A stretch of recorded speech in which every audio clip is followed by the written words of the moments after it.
Separation anxiety ایک بڑا well known factor ہے. یہ باقاعدہ اسٹڈی ہوا, چیزیں دیکھی گئیں, یہ باقاعدہ میڈیکلی پروون ہے کہ سپریشن انگزائٹی کی 3 سٹیجز ہوتی ہیں. سپریشن انگزائٹی ہوتی کیا ہے؟ For some reason or the other at a very early age ایک ماں یا باپ چلے گئے, چھوڑ گئے, خدا نخواستہ کوئی ایسی حادثہ ہو گیا کہ وہ نہیں رہے. سو پہلی سٹیج میں جب بچہ اینکشس ہوتا ہے نا, وہ اس کو ڈھونڈتا ہے, تلاش کرتا ہے کہ پردے سے پیچھے سے آ جائے گا, دروازے سے آ جائے گا. سو یہ keep on searching for that. یہ کتنا عرصہ رہتا ہے؟ Average it varies from child to child. Then the second stage سائنج which is called as a depression. افسردہ ہو جاتا ہے, اس کو پریشانی ہوتی ہے کہ وہ کیوں نہیں آ رہا, جو میرا اٹیچمنٹ فگر تھا وہ کیوں نہیں آ رہا, کہاں پہ گیا. یہ بھی اسٹیج مختلف ٹائم کے بعد ختم ہو کے تیسری اسٹیج میں آ جاتی ہے, جس میں کہ بچہ کہتا ہے آتا ہے تو آئے, نہیں آتا نہ آئے. اور اگر فگر آ بھی جائے تو وہ بانڈنگ, وہ اٹیچمنٹ ڈیولپ نہیں ہوتی ہے. سو آپ جب فزیکلی اپنے بچے کے ساتھ روز تھوڑا سا ٹائم اسپینڈ کرتے ہو, اس کا سب سے بڑا امپیکٹ یہ ہوتا ہے کہ آپ کا بچے کے ساتھ ایک بانڈنگ اور ایک اٹیچمنٹ ڈیولپ ہوتی ہے. دیکھیں جیسے جیسے بچے بڑے ہوتے ہیں نا, ان کے امیچور مائنڈز ہوتے ہیں. اور اگر میں اس کو تھوڑا سا کھینچوں آگے کہ اگر آپ کو ایک بچے کے ساتھ بانڈنگ اور اٹیچمنٹ ڈیولپ نہیں ہوئی ہے, آج کل کے معاشرے میں بچوں کو پیرنٹس کی بہت ضرورت ہے. چاہے وہ اسکول ایج ہے, چاہے وہ کالج ایج ہے, چاہے وہ یونیورسٹی ایج ہے, اس میں بہت ضرورت ہے. اگر ایک بچے کی آپ کے ساتھ ریپو اور بانڈنگ ہی نہیں بنی ہے, وہ آپ سے پرابلمس کیسے ڈسکس کرے گا؟ You are an alien to ہم نا. اور جب آپ اس کے ساتھ بیٹھو گے, بات کرو گے, کچھ آپ شیئر کرو گے, جیسے جیسے بچہ اسکول جائے گا کہ ہم اکثر بچوں کو سناپ کر دیتے ہیں, اچھا یار تمہارے اسکول کی بات رہنے دو, but listen to that thing. آپ اس کی بات سنو.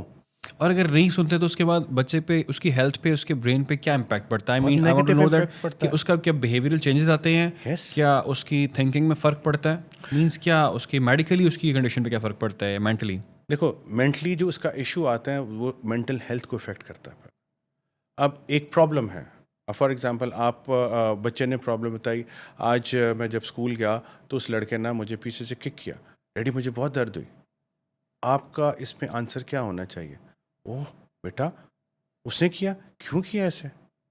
آپ کو اس سے بات کرنی چاہیے تھی کہ مجھے آپ نے کیوں مارا. ڈیڈی میں نے بات کی تھی, وہ بڑا اور طرح سے وہ بیہیو کر رہا تھا تو مجھے بڑا برا لگا. بیٹا اپنے ٹیچر کو بتانا تھا تاکہ وہ اس کو سمجھاتی. یہ چھوٹے چھوٹے سے ورڈز آف پیسیفیکیشن اس کے اندر یہ کانفیڈینس گین کریں گے کہ سم بڈی standing with me.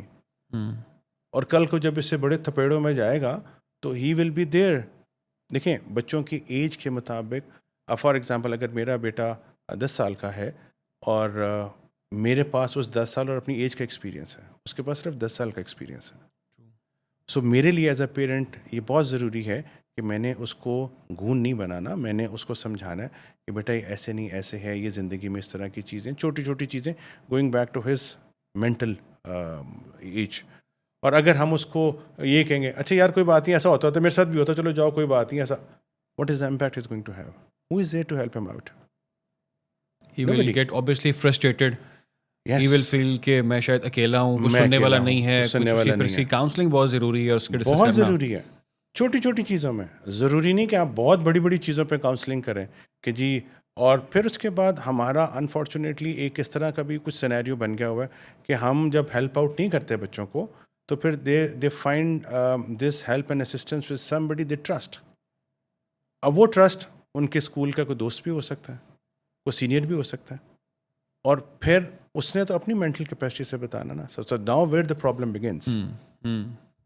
So you are nowhere. That guy, that person is here for him, and we're nowhere.